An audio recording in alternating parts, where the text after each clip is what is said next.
کروڑوں لوگ بے گھر تھے، کروڑوں لوگ لاچار تھے. حکومت سندھ نے پکا پکایا کھانا، کوکڈ فوڈ ہر جگہ پہنچایا ہے، کوکڈ فوڈ. اور میں نے آج تک کہیں نہیں دیکھا کہ آپ، اور کتنا مشکل کام ہے. اگر آپ آج صرف اپنے اسٹاف کو بولیں گے یار ان لوگوں کو 2 ٹائم کھانا کھلاؤ، تو وہ بھی پہلے پریشان ہو جائیں گے کس طرح ارینجمنٹ کرنی ہے، کہاں سے ارینجمنٹ کرنی ہے. لیکن ان جتنی بھی ریلیف کیمپس تھے، اسکولز میں، کالجز میں، سرکاری عمارتوں میں، ٹینٹوں میں، جہاں پہ وہاں پہ پکا پکایا کھانا ہم بھیج رہے تھے لوگوں کو. مسلسل گورنمنٹ بھیج رہی تھی، ذاتی طور پہ بھی لوگ کر رہے تھے، لیکن ہم گورنمنٹ کی طرف سے بھی کر رہے تھے. پھر جب بارش تھمی اس کے بعد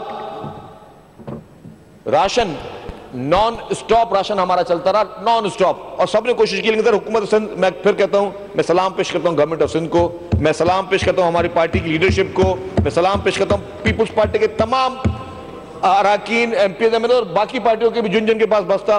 ہر آدمی سر روڈوں پہ تھا، سڑکوں پہ تھا.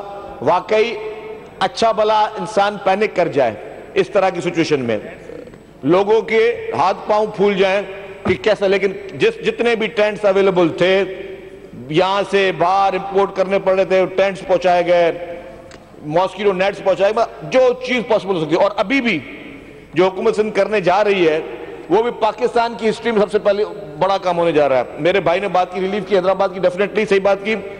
22 لاکھ لوگوں کو گھر بنا کے دیے جا رہے ہیں حکومت سندھ کی جانب سے. 22 لاکھ لوگوں کو.